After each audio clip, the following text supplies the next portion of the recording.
one painted tear, and the strongest men began to feel. It began on the night the drums refused to rest.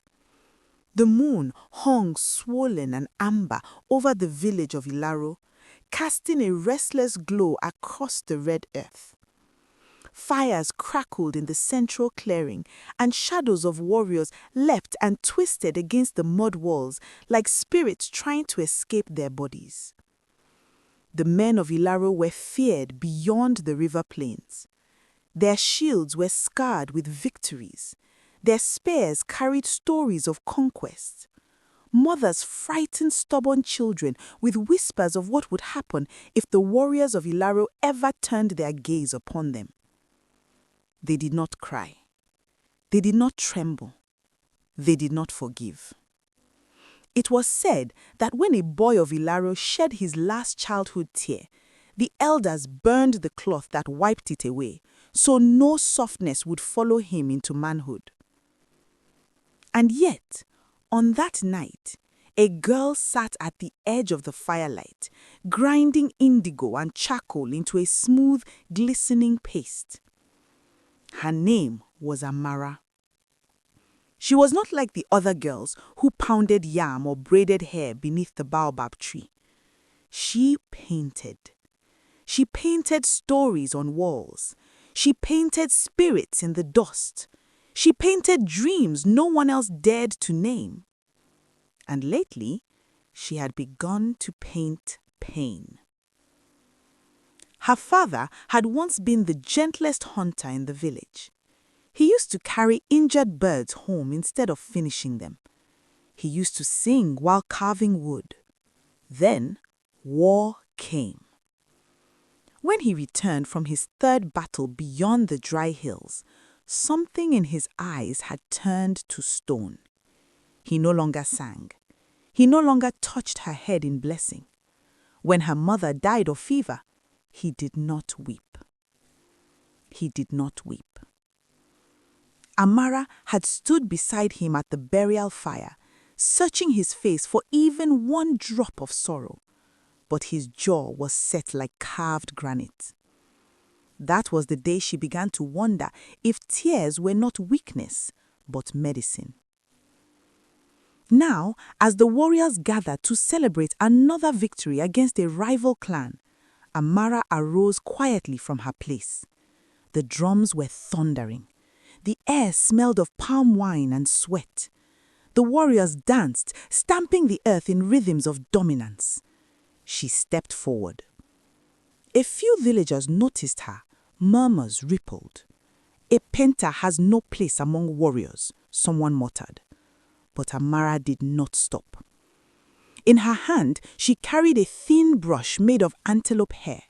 In the other, the small clay bowl of indigo-black pigment shimmered under firelight.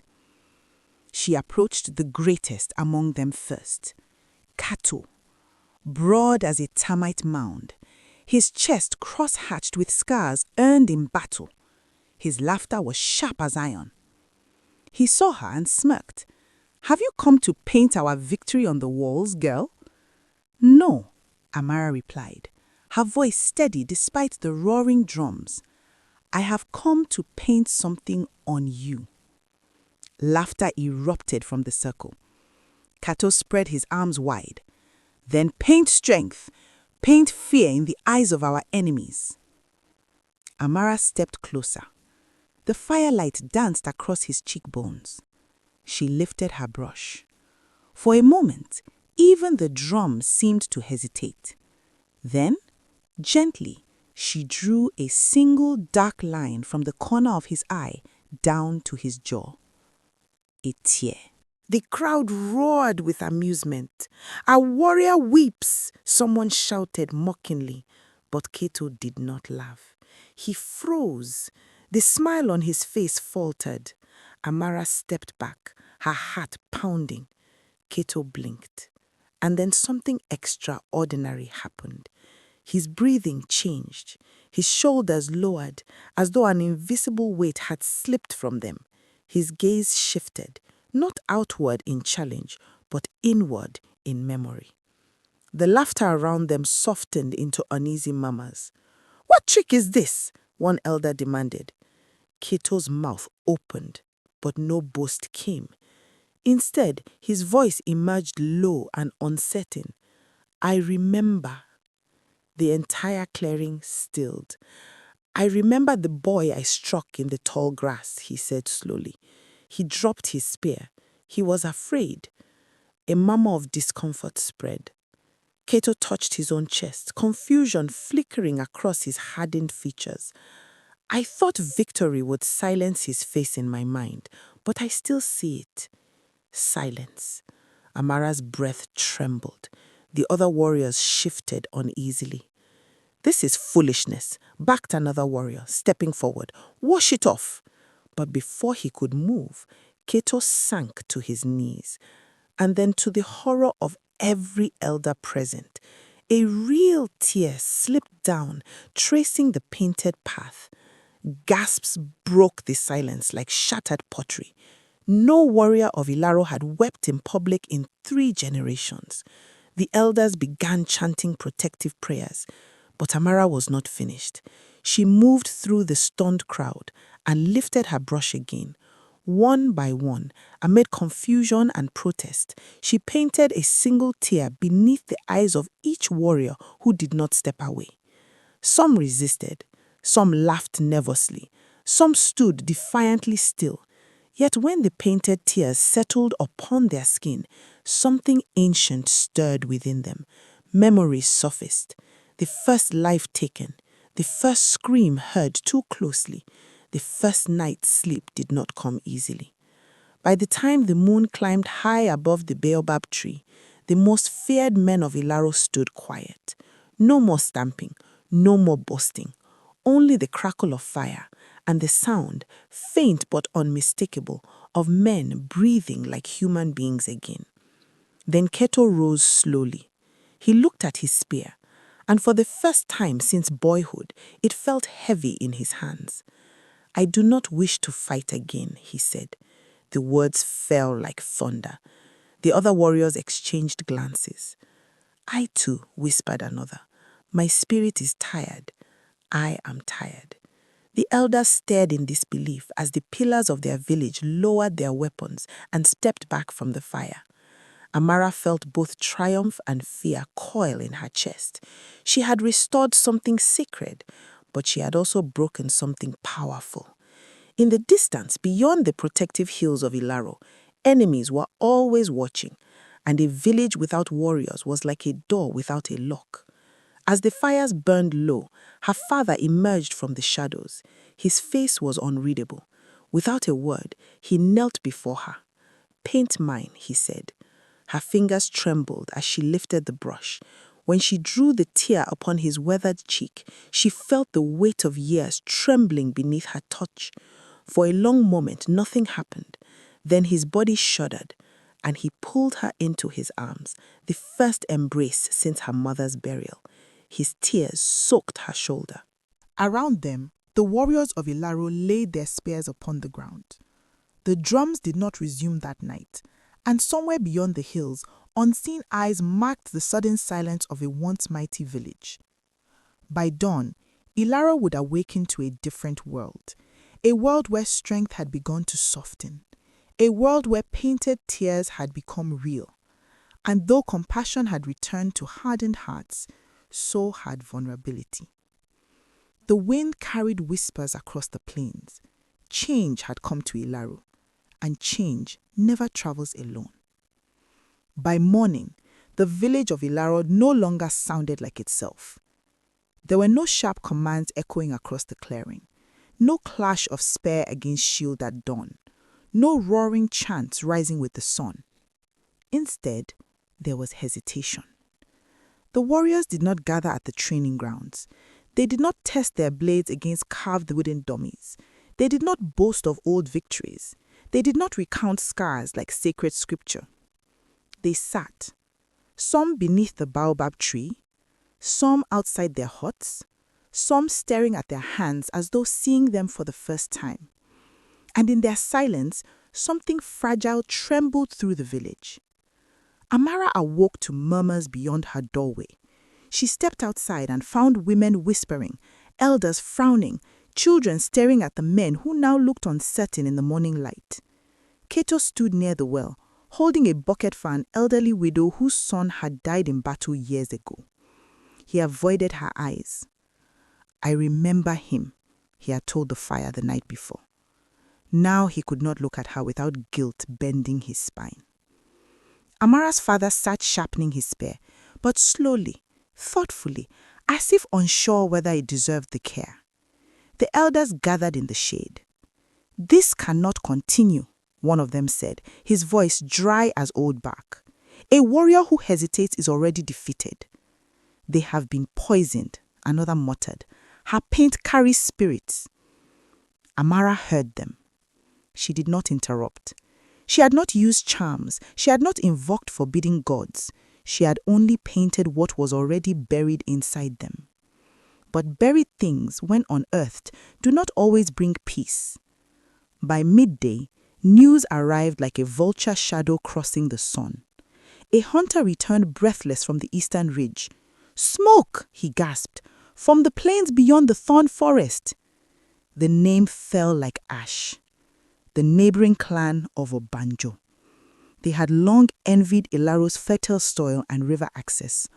Only the reputation of its warriors had kept them at bay. Now, with silence replacing the thunder of morning drills, the wind had carried weakness. The elders turned toward the warriors. "Prepare yourselves," they ordered. But the warriors did not move with the same fire. Cato lifted his spear and lowered it again. "If they come," he said carefully, "perhaps we speak first." "Speak?" an elder hissed. "You would speak to men who have burned 3 villages this season?" Cato's jaw tightened. "I have burned villages too." The clearing froze. The old pride of Ilaro cracked audibly in the air. Another warrior stepped forward. "I cannot lift my spear without seeing faces." Murmurs spread. Fear crept into the villagers' eyes. Mothers clutched their children. Traders looked toward the hills, calculating escape routes. Strength had once been the village's shield. Now doubt was its new armor, and doubt did not stop arrows. Amara felt the weight of every gaze slowly turning toward her. "You did this," someone whispered. "She broke them. She cursed our protectors." Her father stood suddenly. "She did not break them," he said, voice steady but no longer thunderous. "She reminded us." "Reminded us of what?" an elder snapped. "That we are men before we are weapons." The words hung heavy. But philosophy does not stop invading armies. That evening, the sky bled red as though the sun itself sensed coming violence. Scouts confirmed it. Obanjo warriors were advancing, not yet attacking, but testing the borders, watching, waiting. The elders convened in urgent council. "We strike first," one insisted. "We show them we are not weakened." But when they called for volunteers to raid the outer encampment of Obanjo, only 2 warriors stepped forward. 2, where once 20 would have fought for the honor. Panic tightened its grip. Amara retreated to her hut, her heart pounding. Had she been naive? She had believed restoring empathy would heal the village. She had imagined fathers embracing children, husbands softening, violence shrinking like a receding tide. She had not imagined this fragile in-between state, where compassion bloomed before wisdom could guide it. Outside, arguments rose like storm winds. "Wash the paint off," someone shouted. "Yes, remove it." But the tears were long gone. The paint had faded with sweat and dawn. What remained was not pigment, it was awakening. That night, Amara walked to the river alone. The moon shimmered upon its surface, broken by ripples. She dipped her fingers into the water, staring at her reflection. "Did I make them weak?" she whispered. The river answered only with movement. Behind her, footsteps approached. Her father. He stood quietly beside her. "I do not regret it," he said after a long silence. She did not look at him. "They say I have doomed us." He knelt, scooping water into his palms. "For years I felt nothing, not when your mother died, not when I saw boys no older than you fall beneath my blade." His voice cracked, something it had not done in years. "That was not strength, it was absence." She swallowed. "But absence kept us safe." "For a time," he admitted, "but absence also poisons the soul." He placed his spear gently on the ground beside him. "Strength without compassion becomes cruelty. Compassion without strength becomes vulnerability. We have lived too long in one extreme. And now? Now we must learn balance." Balance. The word felt both hopeful and terrifying. From the ridge beyond the river, a horn sounded, low, distant, testing. Obanjo. Amara felt the tremor in her bones. Back in the village, warriors reluctantly gathered near the entrance gate. They did not chant, they did not pound shields, but they stood. Not with rage, with resolve. Kato stepped forward as torchlight flickered across his face. "If they attack," he said quietly, "we defend, but we do not slaughter." The elders bristled. "You cannot control war once it begins. Then, perhaps, we fight only when necessary." The horn sounded again, closer this time. And in that charged silence, something unexpected happened. The warriors of Ilaro began speaking, not of victory, but of protection. "Guard the southern path. Move the children to the storage caves. Hide the grain." They were no longer hungry for battle. They were afraid, but clear. Amara watched from the shadows. She had not broken them. She had changed the reason they fought. But would that be enough? Across the plains, torches flickered like a creeping constellation. Obanjo was coming, and Ilaro would face its first test, not as conquerors, but as men who could feel. And feeling, she was beginning to understand, was far more dangerous than rage. The torches of Obanjo burned like a second horizon. From the ridge, their flames flickered in long, patient lines, not yet charging, not yet striking, only watching, waiting. In Ilaro, no one slept. The children had been moved into the storage caves carved beneath the rocky hill. Women packed dried yam and smoked fish into woven baskets. The elders muttered protective incantations to ancestors who had once thrived on bloodier victories. But the warriors stood in uneasy stillness. Kato gripped his spear, but not with the fever of conquest. His jaw was tight, not with hunger for glory, but with restraint. Amara moved quietly among them. Some avoided her eyes, some met them with gratitude, others with accusation. "You must undo it," one young warrior whispered as she passed. "I cannot fight like this. My hands shake." "Is it fear?" she asked softly. He swallowed. "No, I see their mothers." The words pierced deeper than any blade. At the edge of the village, a horn split the night. Closer. The warriors formed a defensive line at the gate, shields interlocked, spears angled outward, not a war formation of aggression, but of protection. Then, from the darkness, Obanjo emerged. They were taller in posture, louder in presence. Their shields were painted in fierce red patterns of dominance. Their war leader strode forward, a towering figure wrapped in leopard skin. His name was Baraku. He surveyed Ilaro's silent formation and laughed. "Where are your drums?" he called. "Have your voices been stolen?" No one answered. Baraku took a step forward. "We heard something curious, that the men of Ilaro now weep." Laughter rippled behind him. Kato did not flinch. "We defend our land, but we do not seek your blood." Baraku's smile widened. "You sound tired." "Perhaps, but we are not unarmed." The tension thickened. Wind stirred dust between the two forces. For a long moment, neither side moved. Then, a single Obanjo warrior, young and eager, broke rank. With a roar, he charged. It happened too fast. An arrow flew from behind Ilaro's line, instinct, not command. The young attacker fell before reaching the gate. Silence swallowed the world. Even the wind seemed to retreat.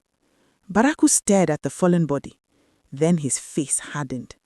So the tears were lies, he growled, and the attack began. Obanjo surged forward in a wave of iron and fury. Shields crashed, spears struck, dust exploded into the air. But something was different. The warriors of Ilaro did not roar. They did not chase. They held, they blocked, they pushed back only when necessary. Kato disarmed a charging opponent instead of killing him. Another warrior struck shields aside but spared exposed throats. It was battle, but restrained. And restraint confused Obanjo. Accustomed to rage meeting rage, they faltered when faced with measured defense. Baraku fought like fire itself, cutting through the outer line. He clashed with Kato at the center. Steel rang. Their eyes locked. "You hesitate," Baraku spat. "I choose," Kato replied. Their spears collided in a flurry of strikes, but Kato aimed not for death, only disarmament. Baraku noticed, and he adapted. With brutal precision, he shifted from offense to ruthless exploitation. He struck not at warriors, but at the gaps. An Obanjo fighter slipped past the line and lunged toward the huts. A scream tore through the air. A woman fell. And in that instant, something fractured. The warriors of Ilaro froze. Compassion surged, but so did horror. They had chosen restraint, but restraint had cost blood. Amara saw it from the clearing. She saw the fallen woman. She saw doubt flood the warriors' faces. She felt it like a physical blow. Balance. Her father's word echoed in her skull. But balance was collapsing. Baraku laughed, sensing weakness. "Your mercy is killing you." Obanjo pressed harder. The defensive line buckled. Kato roared, not with rage, but with desperate command. "Hold!" Another villager fell. This time, a child injured by a stray spear. Amara's breath left her lungs. This was not what she had wanted. She had restored empathy, but empathy without decisive strength was becoming catastrophe. Through the chaos, her father fought fiercely, but carefully. He disabled opponents without fatal strikes. But Baraku saw the pattern, and he exploited it mercilessly. He cut down one of Ilaro's gentler warriors, a man who hesitated at the final moment. The sound of his body hitting the earth shattered something deep in the village's spirit. And then, the unthinkable. Several Ilaro warriors stepped back. Not in cowardice, in confusion. They could not reconcile compassion with survival. The line broke. Obanjo warriors surged into the clearing. Fires were kicked over. Sparks leapt skyward. Amara stood frozen in the center of it all. Had she doomed them? Baraku advanced toward her, sensing the heart of the change. "You," he said, eyes narrowing, "you are the painter." She did not deny it. "You have weakened them." "I reminded them," she said, voice trembling but unbroken. "And now they die for it." He raised his spear, but before he could strike, Kato tackled him aside. They rolled in the dust, locked in brutal struggle. Around them, chaos erupted. And in that swelling storm of fear and flame, Amara understood something terrible. Empathy alone was not enough. Compassion must be guided by courage, and courage must sometimes be fierce. She ran toward her hut. Inside lay her pigments, not only indigo and charcoal, but red. Deep, earthen red, the color of life, of blood, of survival. Outside, Ilaro teetered on collapse. And Amara realized that painted tears had awakened their hearts, but perhaps something else was needed to steady their hands. Behind her, the screams grew louder, and the night, once gentle with moonlight, now burned with consequence. The village of Ilaro burned at its edges. Smoke rose in twisting columns. Sparks drifted upward like lost spirits seeking the ancestors. The clash of metal rang against mud walls, and cries of pain cut through the night like torn cloth. Amara burst from her hut, clutching the clay bowls. Indigo, charcoal, and red. Not the bright red of decoration, but the deep iron red of earth mixed with crushed kola bark and sacred clay from the riverbank. It was the color elders used to mark hunters before great journeys, the color of resolve. In the clearing, Kato and Baraku struggled violently in the dust. Baraku fought without hesitation, each strike meant to maim or kill. Kato blocked, deflected, endured, but did not finish. That mercy was costing him.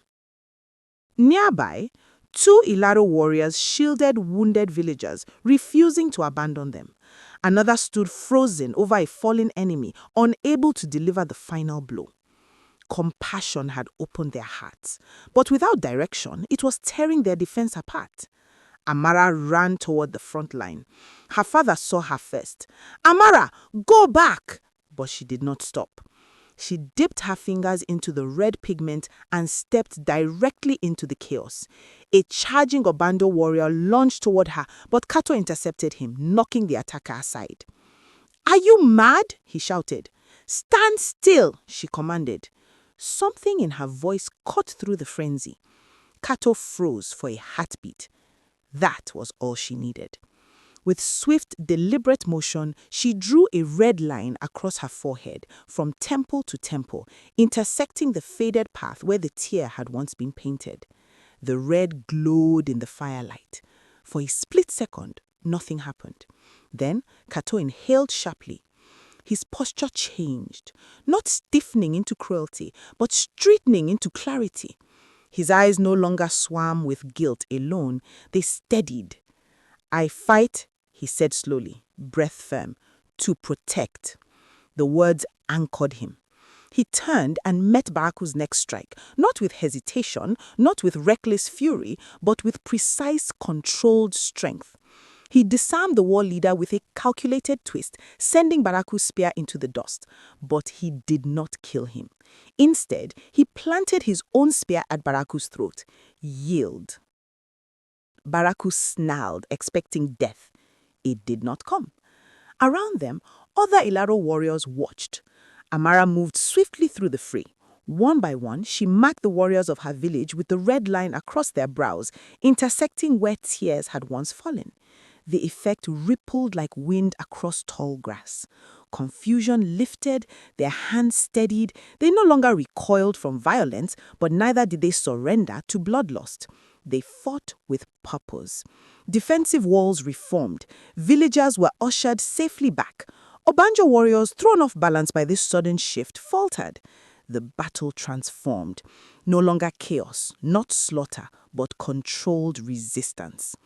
An Obanjo fighter charged blindly at a wounded child and was intercepted by Amara's father. This time, he struck decisively, ending the threat with a clean, swift blow. His face did not twist with rage. It did not empty into coldness. It remained human, balanced. Baraku, pinned beneath Kato's spear, stared in disbelief. "You were broken," he spat. "No," Kato replied calmly. "We were incomplete." The tide turned. Without their leader's dominance and faced with a defense that was neither weak nor savage, Obanjo's formation fractured. Several warriors retreated. Others threw down weapons. The fires died slowly as the last clash echoed into silence. Dawn crept across the plains, revealing the cost. Bodies lay scattered, fewer than might have been, but too many still. Villagers emerged cautiously. Children clung to mothers. The warriors of Ilaro stood breathing hard, streaked with ash and sweat, red lines bright across their foreheads. Amara's hands trembled. The red pigment stained her fingers like dried blood. Baraku remained kneeling. Kato withdrew his spear. "Take your wounded," he said. "Leave our land." Baraku rose slowly, confusion clouding his hardened face. "You spear me?" "Yes." "Why?" Kato glanced towards Amara. "Because strength without mercy makes monsters, and mercy without strength makes victims. We choose neither." Baraku studied them, these warriors marked not only by scars but by something unfamiliar: restraint. He signaled his remaining men. Obanjo retreated across the plains, carrying their injured. The threat dissolved into the horizon. Silence returned to Ilaro, but it was no longer the silence of vulnerability. It was the silence of reckoning. Villagers gathered around Amara. Some wept in relief. Some stared at the red markings with reverence. An elder stepped forward. "You nearly doomed us." She met his gaze. "Yes, and yet you saved us." Her father placed a steady hand on her shoulder. "She did not weaken us, she taught us balance." The elder studied the warriors, no longer hollow-eyed conquerors, no longer trembling with uncertainty. They stood grounded, present, human.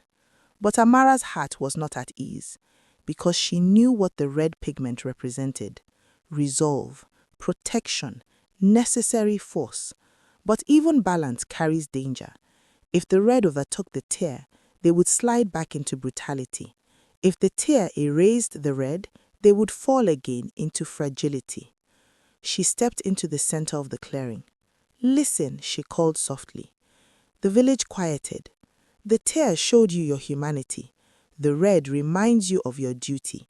Neither can live without the other." Kato nodded slowly. "We fight when we must," he said, "and we stop when we can." The sun rose fully now, illuminating faces streaked with soot and emotion. Amara looked at her stained hands. The power she carried frightened her. To awaken hearts, to steady hands, to tip the balance. But balance is not a single act. It is a choice made again and again. As villagers began tending the wounded and rebuilding smoldering huts, Amara walked toward the river once more. The water reflected a sky washed clean by dawn. Behind her, she heard the first tentative beat of a drum. Not a war drum, not a victory chant, but a steady rhythm, alive. Ilaro had survived, but the greater battle would not be against Obanjo. It would be within. Because now the village understood something dangerous and sacred. They had the power to choose who they would become, and choice, once awakened, is the heaviest weapon of all. In the days that followed, Ilaro rebuilt. Burned huts were repaired, broken gates were reinforced, the wounded were treated with herbs and quiet songs. The dead were buried beneath the baobab tree, where ancestors were believed to listen most closely. But something deeper than wood and earth had shifted. The warriors still trained at dawn, yet the rhythm had changed. They moved with discipline, not dominance. They practiced defense before attack. They spoke of protection more than conquest. And yet, whispers moved like dry grass in the wind. Some elders feared the red marking would fade, and softness would return too strongly. Others feared the opposite, that one day the red would outshine the tear, and cruelty would wear the mask of duty. Balance was not permanent. It was fragile. One evening, the council summoned Amara. The elders sat in a half-circle, their faces carved with age and worry. "You carry power," the oldest among them said, "power that reshaped our warriors." Amara lowered her gaze. "I only revealed what was already within them." "And you redirected it," another replied. "You stand at the center of something dangerous." They placed 2 bowls before her, one filled with indigo black pigment, the color of tears, the other with deep red, the color of resolve. "You must choose," the elder said. "Remove the red and let compassion guide us fully, or forbid the tear and let strength rule without doubt. The village cannot live forever between 2 paths." Silence thickened. Amara stared at the bowls. She remembered the hollow eyes of her father before the tear. She remembered the fallen woman when compassion faltered. She remembered Baraku's spear at her throat. Strength without compassion becomes destruction. Compassion without strength invites it. She looked up. "You ask me to decide the soul of Ilaro," she said quietly. "Yes." She rose slowly and lifted both bowls. Then, before anyone could stop her, she walked outside into the fading light. The entire village gathered as she stepped toward the river. Without ceremony, she poured the indigo into the flowing water, then the red. Both pigments swirled together in the current, dark and crimson, blending until neither color stood alone. Gasps rose behind her. She turned to face them. "I will not choose for you," she said firmly. "Balance is not paint. It is practice. It is choice. Every dawn, every battle, every mercy." The river carried both colors away, mixed, inseparable. Keto stepped forward. "We will teach our sons to feel," he said. "And to stand," added her father. The elders exchanged long, thoughtful glances. No law was carved that night, no decree was spoken. But something stronger than command settled into the bones of Ilaro: responsibility. Amara looked across the faces of warriors, mothers, children. They were no longer untouched by sorrow, nor were they ruled by it. They were human, and humanity was harder than stone, but more delicate than flame. As darkness wrapped gently around the village, the drums began again. Not thunderous, not boastful, steady, alive. And beneath the baobab tree, where ancestors listened, a quiet truth settled into the roots of Ilaro. True strength is not the absence of tears, it is the courage to carry them without dropping the spear.